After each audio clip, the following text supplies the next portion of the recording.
Bonsoir Guylaine Bromola. Bonsoir. Guylaine Bromola. Nous sommes à Strasbourg, 15 novembre 2023. Vous êtes venu, comme on dit, pour une lecture au fait qui est avec votre maison d'édition Feuille de Thé. Est-ce que vous pouvez nous présenter vous-même un petit peu? Voilà. Alors moi je m'appelle Guylaine Bromola.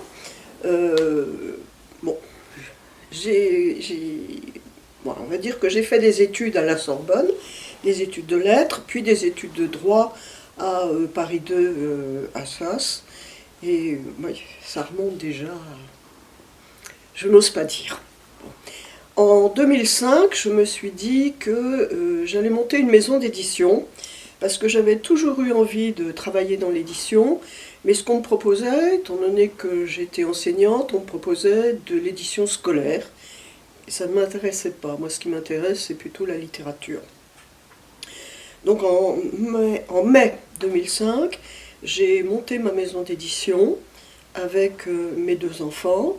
Donc Paulina, qui a une formation de traductrice, parce qu'elle a fait l'ESIT, et de correctrice, et qui est très, très littéraire. Et mon fils Jérémy, qui lui est architecte, et qui nous fait qui peaufine, je dirais, les mises en page sur InDesign, qui me pagine, parce que moi j'ai du mal à numéroter sur InDesign l'ensemble des pages, et qui a créé le fameux logo que nous avons adopté et que nous conservons.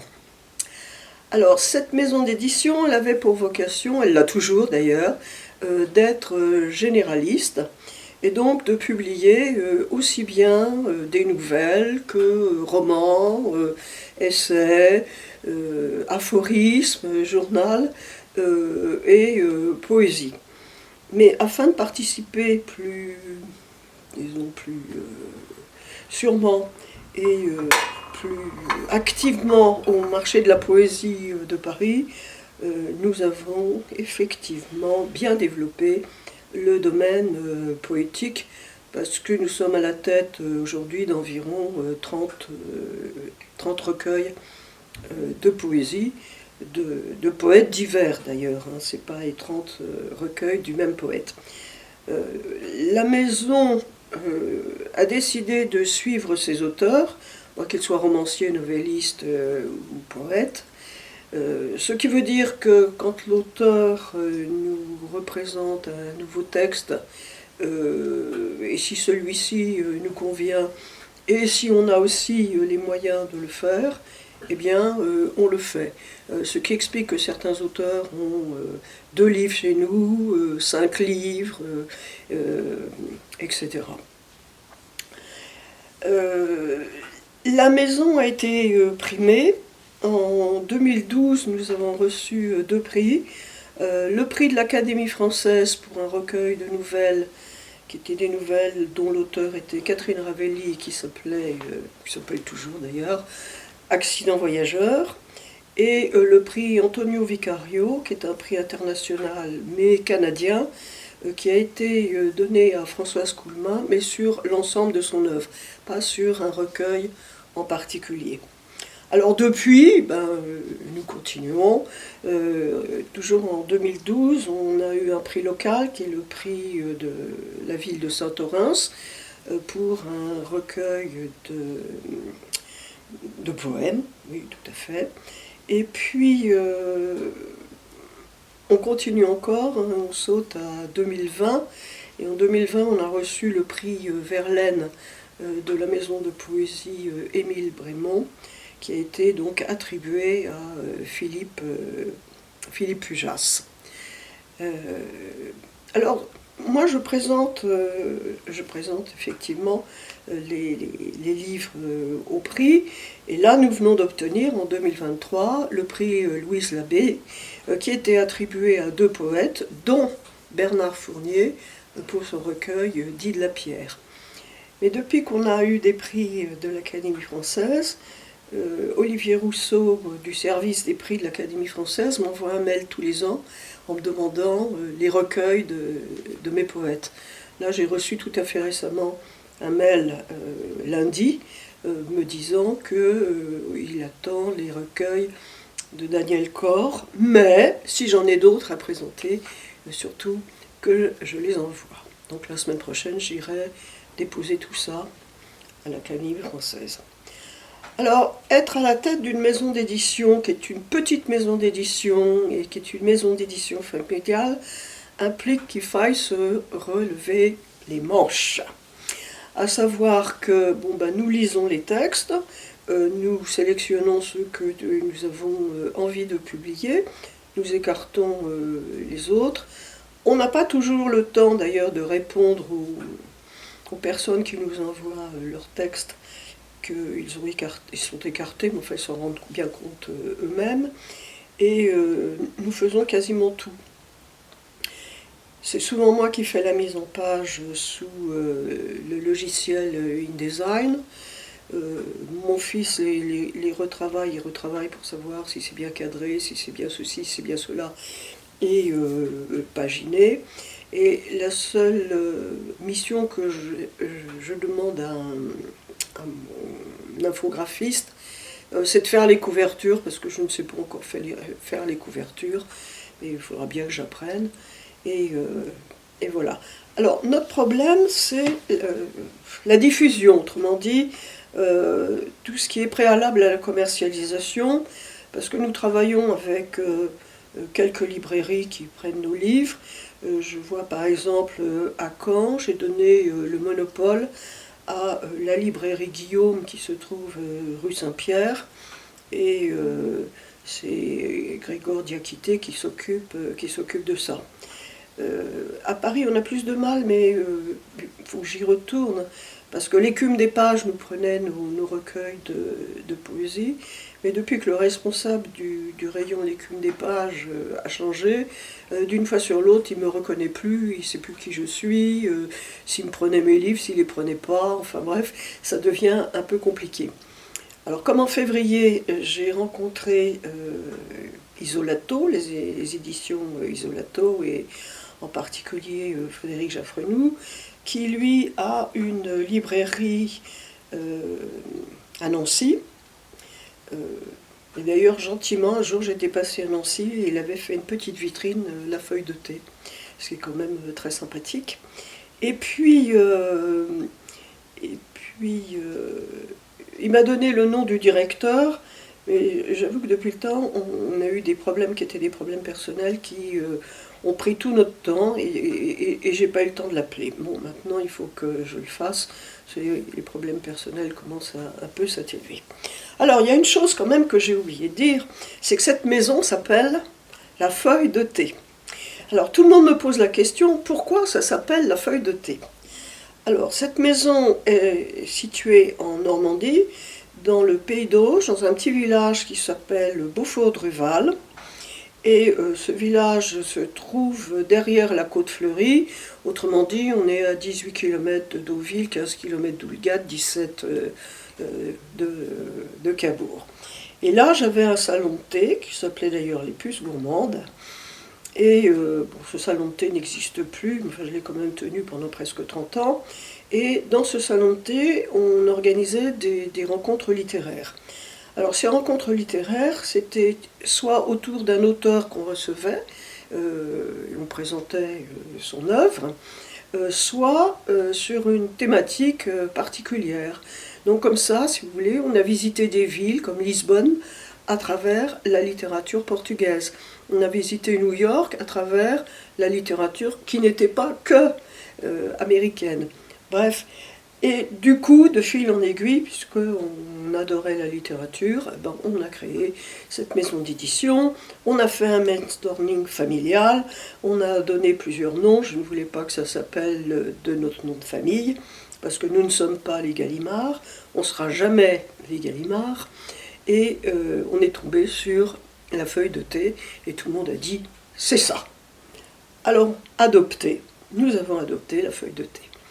Alors en ce moment, la feuille de thé est en pleine mutation, parce que compte tenu de mon âge, et puis l'âge venant, parce qu'on ne rajeunit pas, je suis en train de passer la main à ma fille, qui se forme. Donc on est vraiment en une période d'entre-deux, si je puis dire. Alors le problème, c'est que ma fille m'a dit Maman, tu fais trop de poésie. Et maintenant, nous sommes labellisés maison de poésie, alors qu'en fait, on est une maison généraliste. Donc j'aimerais bien qu'on publie un roman. Et roman, faut-il encore le trouver? Et me dire, en 2024, on ne fait pas de poésie. J'ai dit, en 2024, on fait de la poésie, parce que si tu ne fais pas de poésie, tu ne vas pas au marché de la poésie de Paris. Et nous adorons le marché de la poésie de Paris, parce que c'est ce qui nous permet aussi de rencontrer nos lecteurs. Bon, nous ne sommes pas bibliothécaires, nous ne sommes pas libraires, donc la seule façon qu'on ait de rencontrer les lecteurs, c'est dans ce genre de manifestation. Et comme les libraires nous boudent un peu parce que nous sommes autodiffusés et autodistribués, que nous sommes une toute petite maison, que nous sommes dans un trou de province, pour vendre nos livres, eh ben, on organise des événements. Donc les livres sont lancés, souvent on organise un événement au marché, au Café du Marché, place Saint-Sulpice à Paris, mais aussi à l'Ours-la-Vieille-Grille qui se trouve dans le 5e arrondissement, derrière la mosquée.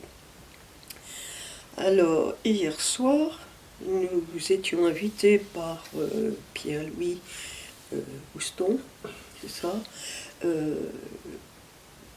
qui anime les mercredis poétiques une fois par mois au FEC, c'est-à-dire le centre des étudiants catholiques.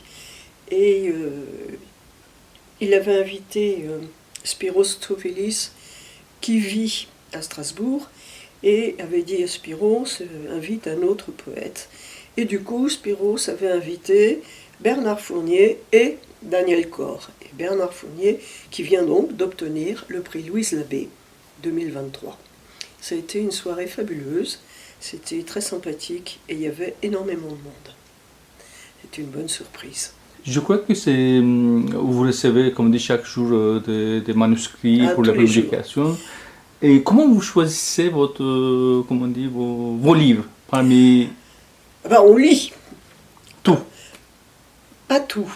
Alors, ça dépend. Parce que les recueils de poésie, en général, c'est peu épais, c'est assez vite lu, on peut lire tout. Bon. Mais quand c'est un roman, par exemple, on fait un peu une lecture rapide, c'est-à-dire qu'on commence à lire le premier chapitre ou l'introduction, etc.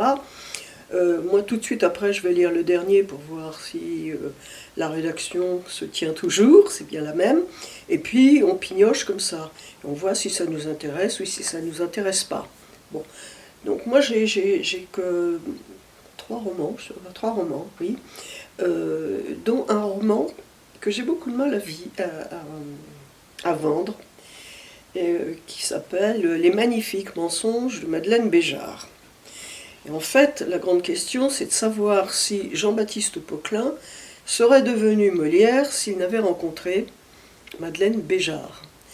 Et c'est un universitaire américain qui a écrit ce livre directement en français et qui est spécialiste aux États-Unis de la littérature française du XVIIe siècle. Et il m'a dit, je n'allais pas écrire encore un énième livre sur Molière, il y en a déjà beaucoup. En revanche, Madeleine Béjart passe à la trappe et personne n'en parle.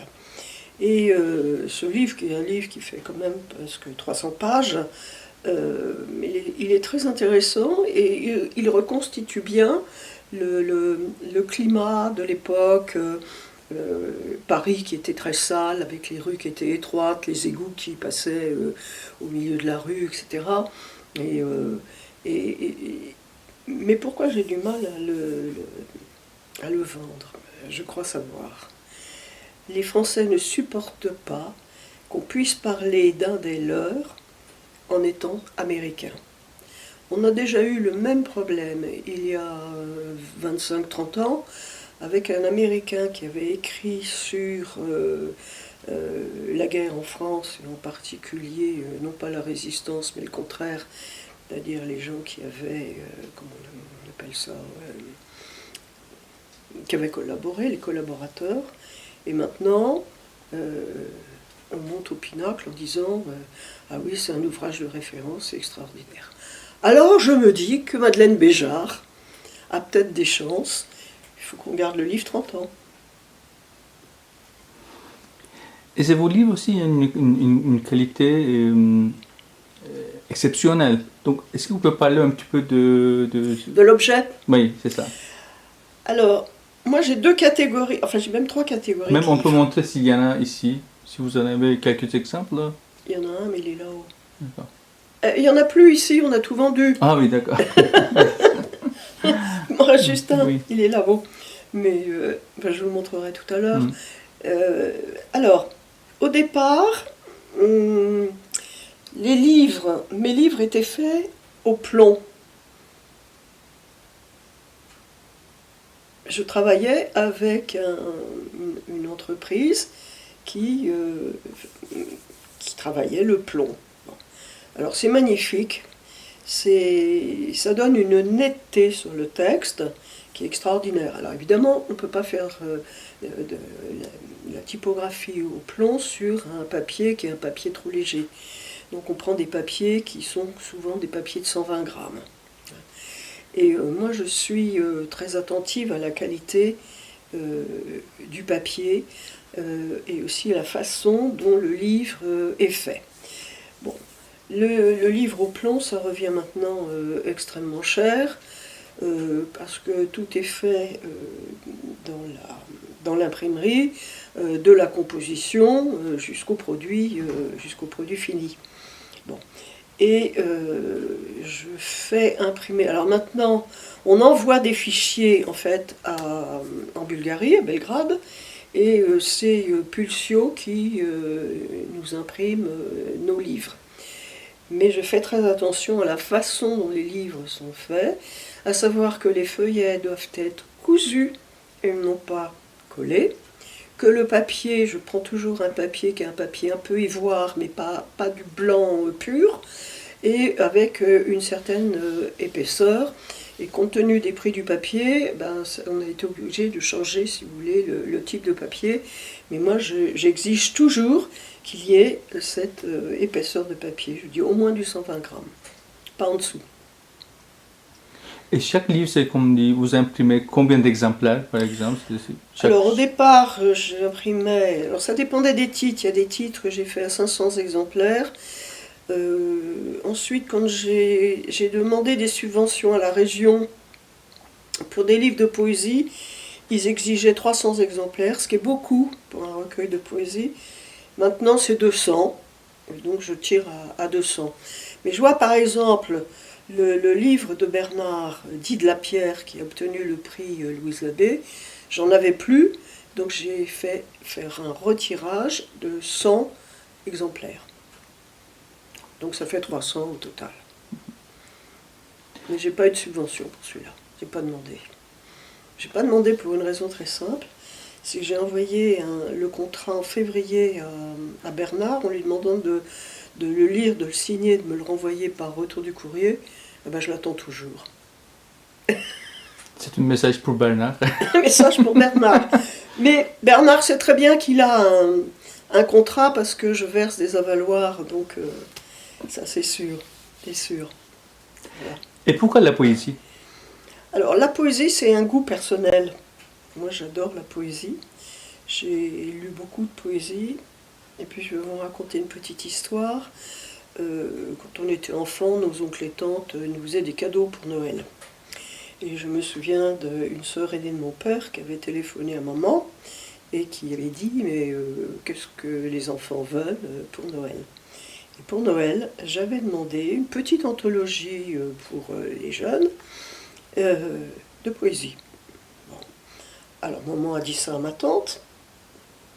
Ma tante dit « Vous êtes sûre qu'elle veut bien ça ?» Ah oui, oui, ça, hein. Alors, je sais pas quel âge j'avais, hein. 9, 10 ou 11, mais pas plus. Pas plus. Donc ça s'appelait Les fleurs de la verte espérance. Je l'ai toujours. Je l'ai toujours. On ne sépare pas. Alors c'est pas mon livre de chevet, évidemment, mais quand j'étais enfant, je ne pouvais pas m'endormir sans lire un poème. Fallait être un peu barge quand même, hein. À la place de conte. Qu'est-ce que vous pensez de la poésie actuelle francophone? Alors, la poésie actuelle, je dirais qu'elle est plurielle. C'est des poésies, si je puis dire. Parce que vous avez la poésie sonore, vous avez des formes poétiques aussi qui sont différentes. Et en ce qui nous concerne, nous, notre choix est plutôt classique. Hein. Une poésie relativement classique. Alors, soit c'est une. Alors, sur des thèmes que je qualifierais de universels. Bon, c'est toujours le même, hein, c'est la vie, l'amour, la mort, etc. L'amitié. Bon. Et quand vous regardez ce qu'on a publié, ben, ça tombe tout à fait dans ces thèmes-là. Mais ce qu'il y a, c'est que nous, on n'a pas d'exigence en ce qui concerne la présentation du texte. C'est-à-dire que ça peut être comme les calligrammes de notre ami Apollinaire, où ça part un peu dans tous les sens, comme par exemple Chaos traversé de Olivia Elias. Et puis, je vois le schéma relativement classique de la poésie de Bernard Fournier ou même de Daniel Cor. Mais on peut avoir des poèmes qui font une ligne. C'est ce que j'ai par exemple de Claire Auduit avec J'aurais préféré que nous fassions Obscurité ensemble, qui est un très beau recueil et qui a été fait au plomb. Et la traduction? Alors, nous, on reste chez les francophones. C'est-à-dire qu'on a pris le chemin de ne pas faire de traduction. On pourrait, c'est pas le problème, mais est-ce qu'on peut faire ressortir en traduction les mêmes sentiments, les mêmes émois, etc., qu'en langue originelle? Je ne sais pas. J'ai des doutes. J'ai des doutes, parce qu'on dit aussi traduction, trahison, traduction. Si vous traduisez mot à mot, ça n'a aucun sens. Donc, quand vous disiez tout à l'heure oui ou non, maintenant vous pouvez dire. Sur la traduction, pour l'instant c'est général, oui. Pour l'instant c'est non. Pour l'instant, ça changera peut-être. Bon. Non, pas en tant qu'éditeur, en tant que lecteur, en tant que... Ah ben moi je lis des traductions, bon, parce que ne faut pas se limiter justement uniquement aux auteurs français ou francophones, hein, parce que ça peut être des Africains, ça peut être aussi des Canadiens, des Suisses, des Belges, etc. Et votre auteur américain déjà qui écrit directement en français. Oui, exactement. Mais enfin je lis les traductions des autres, voilà. Disons que je lis les traductions des autres. J'espère qu'elles sont fidèles et qu'elles reflètent au moins l'esprit, parce que je trouve que c'est quand même beaucoup plus difficile de traduire de la poésie que de traduire un roman. Puis le roman il coule. Bon, la poésie c'est quand même parce qu'il faut rendre le rythme, il faut rendre la musique, il faut rendre l'esprit, il faut rendre le thème, il faut rendre tout ça. Et c'est extrêmement compliqué. Est-ce que la poésie est un besoin, une nécessité pour les gens, pour les autres? Oui. Je trouve que en ce moment où tout est noir, toute l'actualité est noire, bon, on a les guerres, on a les crimes, enfin c'est épouvantable, on a besoin de poésie. Parce que la poésie, elle transcende. Elle est transcendante. Donc, vous sortez de vous-même dans la poésie. Et il y a une musique, Parfois, il y a aussi beaucoup de douceur. Alors, il peut y avoir aussi de la poésie qui raconte une histoire, parce que si vous prenez la ronde de Minotaure, La ronde de Minotaure raconte une histoire. C'est l'histoire d'un accident et finalement d'une rédemption. Alors que beaucoup d'autres poèmes sont sur un thème particulier qui va se trouver être décliné. Et c'est pas forcément une histoire unique. Parce que là, la ronde de Minotaure, c'est vraiment une histoire. Vous avez participé depuis la création de votre maison d'édition au marché de la poésie, je suppose. Est-ce que vous pouvez Non, le marché de la poésie, ça fait déjà 6 ans. D'accord. 6 ou 7 ans. Mais au départ, je ne participais pas au marché de la poésie. J'y allais parce que la présidente du marché de la poésie a été mon professeur à la Sorbonne. Voilà. Donc, elle me disait de venir. Alors, j'allais à l'inauguration. Bon, et après, j'y retournais pour voir. Parce que j'aime le livre, et puis j'en achète. Hein. Je veux dire, j'en achète. Peut-être un peu trop. Et vos impressions, non?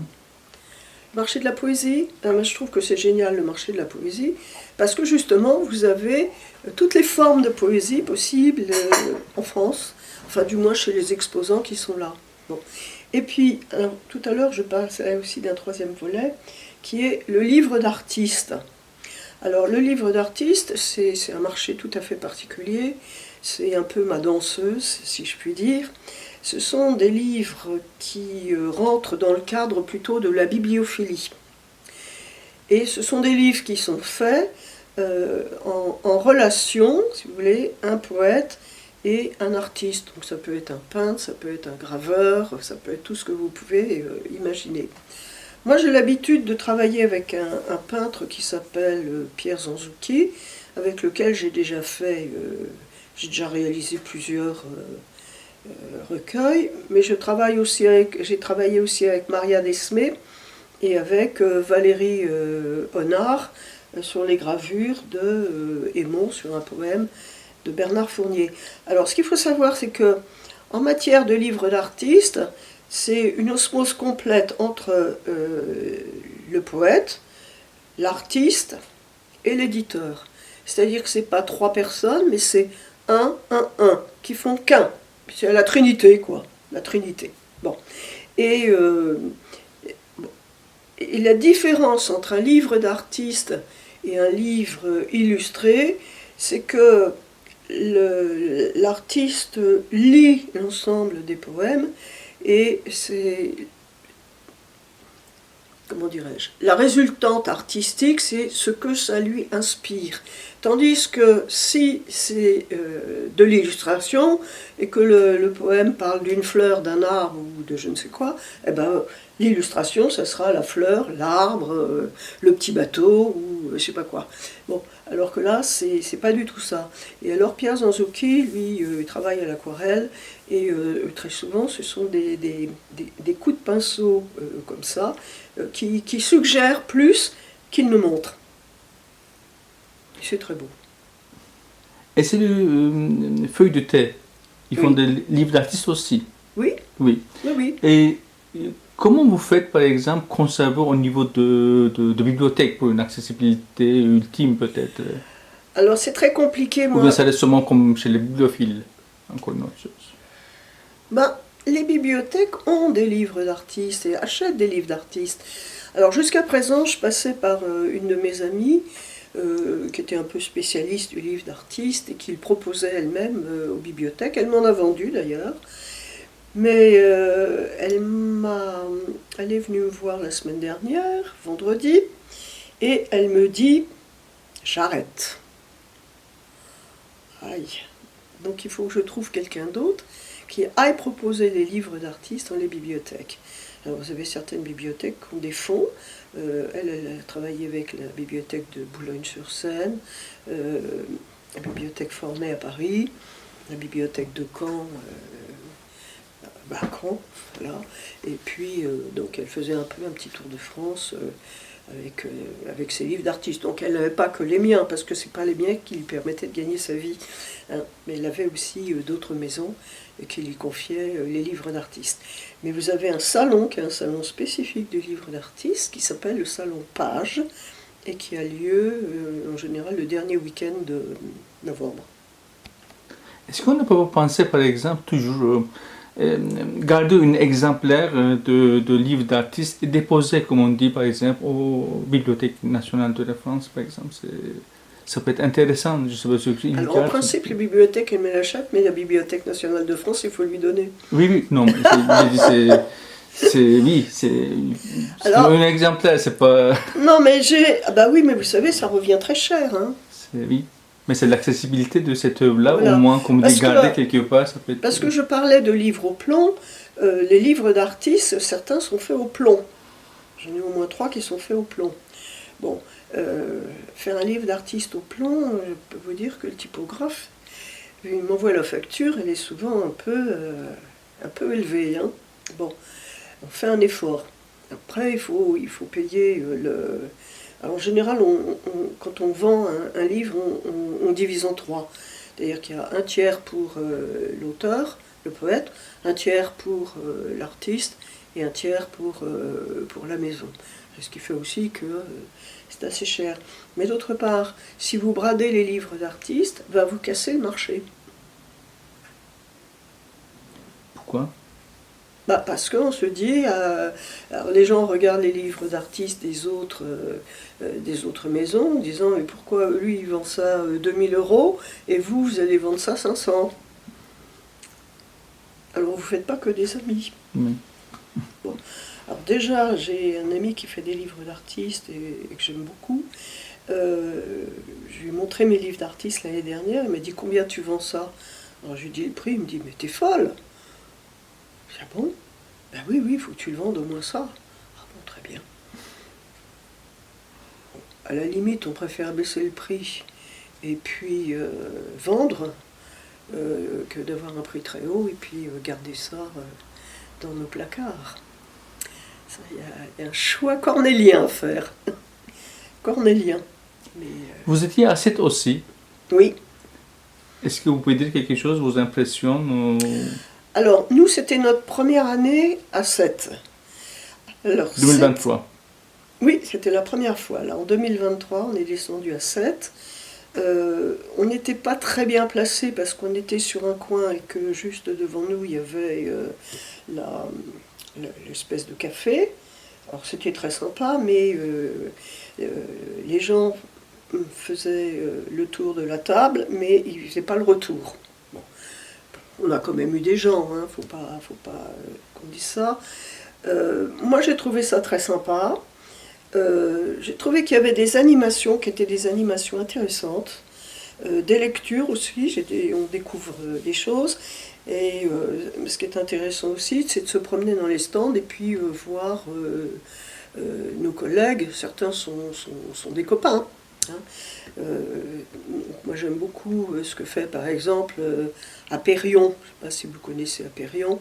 Je trouve que c'est très chouette ce qu'il fait, puis il est sympa. Donc du coup, je lui ai acheté un livre qu'il avait fait avec un de mes copains. Je suis allée voir Germain Reuss qui est de Strasbourg et qui était là avec Claudine Bowie. J'aime beaucoup ce que tu fais Claudine, ce qu'elle écrit. Et je trouve que Germain est quelqu'un de tout à fait charmant. Et j'aime bien les livres qu'il fait. Et puis, bon, j'en ai vu quand même quelques-uns. Puis j'ai Floem qui était juste à côté. Floem, je les connais bien parce qu'ils sont du Havre, donc de Normandie. On se rencontre souvent sur les manifestations normandes quand ils invitent des éditeurs. Et là, je sais que au prochain marché, qui sera le premier marché de Lille, marché de la poésie de Lille, je suis placée à côté de Floem. Voilà, donc on discute. Et là, j'ai reçu encore un manuscrit d'une fille qui a déjà publié, mais il faut que je regarde chez qui elle a publié. Elle se recommande de Bernard Fournier, dont j'en ai parlé à Bernard, et Bernard me dit oui, elle est en peine d'éditeur, elle se cherche un éditeur. Et moi, je me demande si je ne vais pas l'orienter sur Floem. Je trouve que ça correspond un petit peu à leur ligne, c'est un peu de spiritualisme, de spiritualité. Floem, c'est très post-68 art. Merci beaucoup. C'est moi qui vous remercie. Bien, donc il s'agit de Dide la pierre de Bernard Fournier, qui a obtenu le prix Louise Labbé cette année. Et je vais vous lire au moins le premier poème. Vivante, vibrante, violente, il y a là une pierre. Là où le ciel rejoint la terre, où les pôles de la colline épousent le nuage, où les arbres tendent leur front à l'horizon, fusion de feu et de foi, nœud entre le ciel, la terre et les hommes.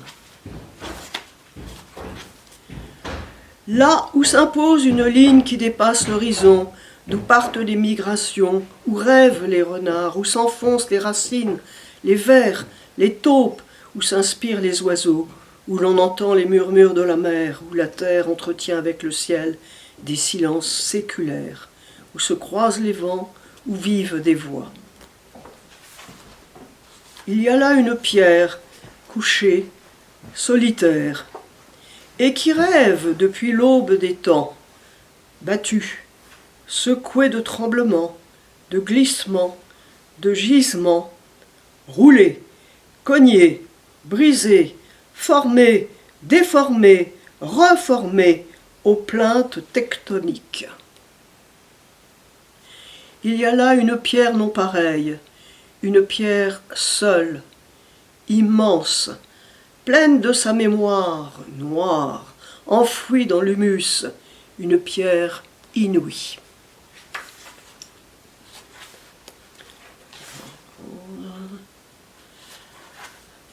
Pourquoi cette pierre-là?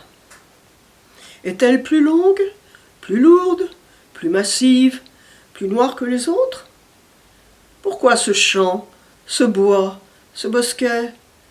À quel signe répond-elle? À quelle lumière? Quelle étoile? Quel soleil? À quelle intuition? Quelle force? Quelle soif? D'où qu'elle soit venue, la voilà, chue d'un désastre obscur, d'une comète, d'un volcan, peut-être née du centre de la terre, nourrie par l'humus formé de magma. Pleine, lourde, grasse, dense de ses grains, vive et massive.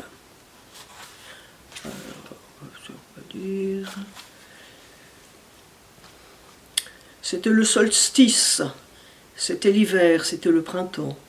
Le cœur avait parlé. C'était le jour. C'était pour se protéger de l'orage qui avait tout saccagé, du loup qui avait égorgé les agneaux, du ciel qui ne donnait plus d'eau. C'était pour la naissance du chef, la victoire des armées, l'amour d'une femme, la mort d'une mère. Voilà, je vais donc lire un extrait de La ronde de Minotaure de Spyros Tsouvilis.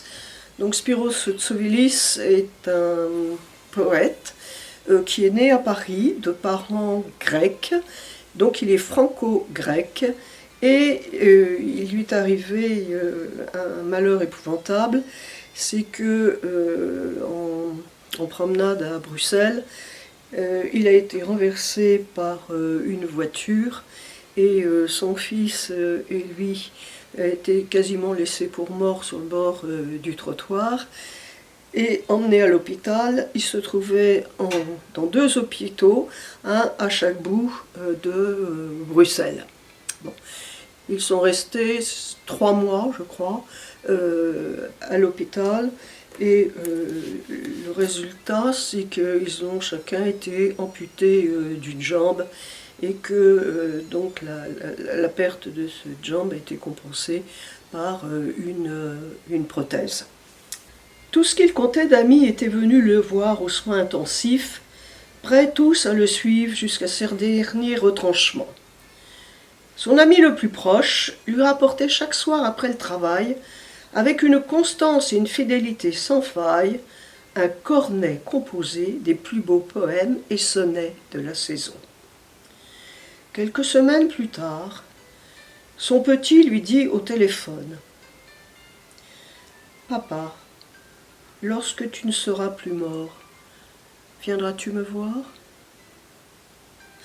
Alors il sut qu'il devait se relever sans plus tarder, pour qu'ils réapprennent à marcher à nouveau ensemble, sur une jambe, sur une corne, sur les surfaces rêches et humides du globe, jusqu'à épuiser par le vivre et par le dire toute la beauté du monde et la douceur de la vie.